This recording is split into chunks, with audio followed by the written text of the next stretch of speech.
everybody, it's Chris Eads, Wootini from GayGamer.net, here with another weekly video podcast. Now that E3 is all over and done with, I want to talk about some games again. I want to start with the Vita, which I've actually been playing my Vita quite a bit. When I first got my Vita, there were Vita games that I wanted to play, and there's still some that I haven't even gotten to yet. Like Katamari, and there's like a Luminous that I think is good, so I want to play those. But I also liked the idea that you could use your Vita to download PS1 classics and play those on the go. Specifically for some games that I missed the first time around, such as Final Fantasy VIII or even Final Fantasy IX. I missed out on those the first time around. I went from 7 to 10 for some reason. I don't know if I was busy with other games, and I said, oh, I'll get to it later, and I never did. Because 8 actually looked interesting, 9 less so, but like I wanted to play 8, I just never did. I don't know why. So I would like to take that opportunity. I just have not done that yet. I have not spent the $10 to buy it from the PlayStation Store, and I am sort of hoping that by the time I do get around to it, maybe there will be a sale in the meantime, and I could get it for like 5 or 6, but whatever. I'm sure it'll be worth $10 in the end anyway. But I haven't had time to play it yet because I've got PlayStation Plus, which gives me a whole bunch of other games to play. Some of them I download and then whatever, like Street Fighter Cross Tekken or Stranger Oddworld Odyssey, where I'm just like, I try it and I'm just like, yeah, no, whatever. They're still on my Vita. I haven't deleted them yet because I don't need the space, but as soon as I do need space, those are going.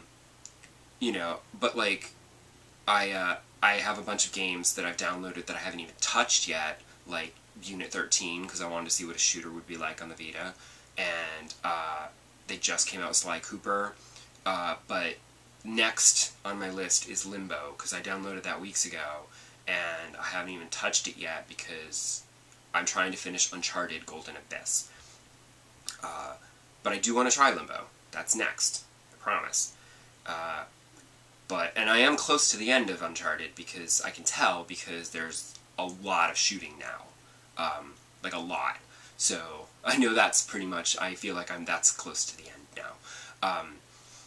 Although I might try to go back and redo some chapters to try to find some of the collectibles that I missed the first time around, because there's a lot of them, and especially the photos I miss out on. But I don't know if I'm going to bother, or if it's really worth it just for the trophies. I don't know. We'll see how I feel. But I'm not sure also how to collect some of those trophies, because there's a couple of chapters where there's sections where you're on the run for your life, or you're like shooting down rapids and you have to avoid dying while getting the collectibles as they fly past you. So that's tricky. And then of course there's a couple of levels where there were a couple of chapters that were like literally just cutscenes. Like the whole thing was a cutscene. And I'm like, at what point was I supposed to be able to collect anything in this chapter, if it's a cutscene? But, we'll see. I'll try to go back and see what happens. But I'm getting close to the end, there's a lot of shooting. I ran into a rather amusing glitch where all of the enemies disappeared from a section, which I thought was great. I was like, ooh, there's a lot of things to hide behind, but nobody to hide from. Hey, I don't have to fight anybody. Woohoo! Let me just run through this section, collect what I need to collect, and move on. And I couldn't move on because at the end you need the enemies to be shooting at you, and then they lower the bridge to come at you, so I couldn't get across without them to lower the bridge, so I had to go back and redo that section. Whatevs. But I am enjoying my Vita, actually. I've been playing my Vita a lot more than my 3DS now. My 3DS, I pretty much play Animal Crossing every day, obviously, and there was a new Picross game in the eShop, so I downloaded that, so I've been playing that periodically, but that's it. It's mostly Vita right now, which I find very amusing. Which isn't to say that I'm not playing Nintendo games, because those of you who follow me on Twitter might already know this, but I did cave to peer pressure, and I bought Mario Kart 8. Also, I justified it because I said, you know, I get a free game, you know. So, for a limited time, if you buy Mario Kart 8, you get one of 4 games. And unfortunately, 2 of them I have no interest in, and the 2 that I do have interest in, I've already got one of those, so it pretty much left me with just the one choice of Wii Party U. But I have played that, and it's fun, so I downloaded it, and I played it with some friends, and some of the games were really fun, so it's worth it for free. But as for Mario Kart 8, I'm having fun with it. It is fun. Now, granted, I have only just played, like, I've played through all the cups on the easy level. Not the medium or hard, just the easy level, where it's a little slower. And, you know, in the beginning it was, like, super easy. And then towards the end, you know, I wasn't always coming in first, and I was like, okay, this is a bit of a challenge. I have tried multiplayer. I've gone online and played a couple of random matches against randoms on the internet.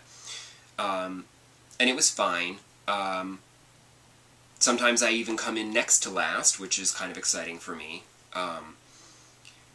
I mean, it was hard because I hadn't played through all the cups yet, so I didn't even know some of the tracks that I ended up racing on, and that's kind of a problem when you don't even know the track and you're learning the track as you're playing. Like, it's hard to stay out of last place when you're doing that.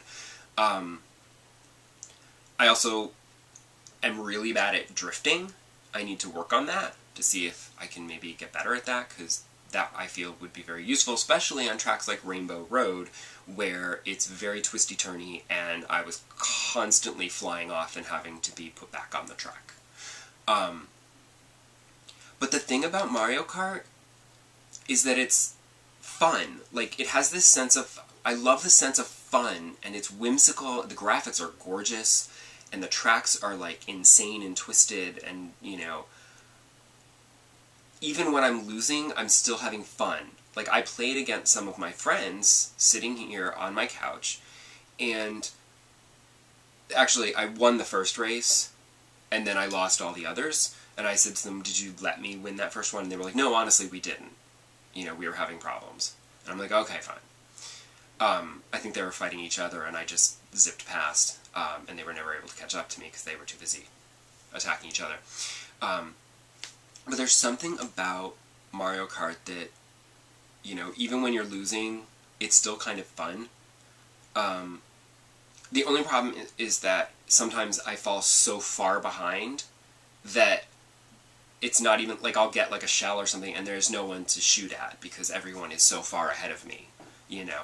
So, I hopefully will be able to work on my Mario Kart skills and maybe get better and be able to compete a little bit better.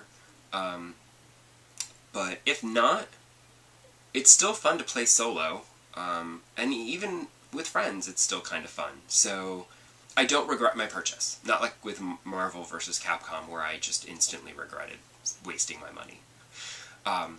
Now, I still don't think I'm going to get Smash Brothers. That's the peer pressure I don't think I'm going to cave on, but we'll see what happens this fall. So, until next week, happy gaming, and I will see you back here then. Bye!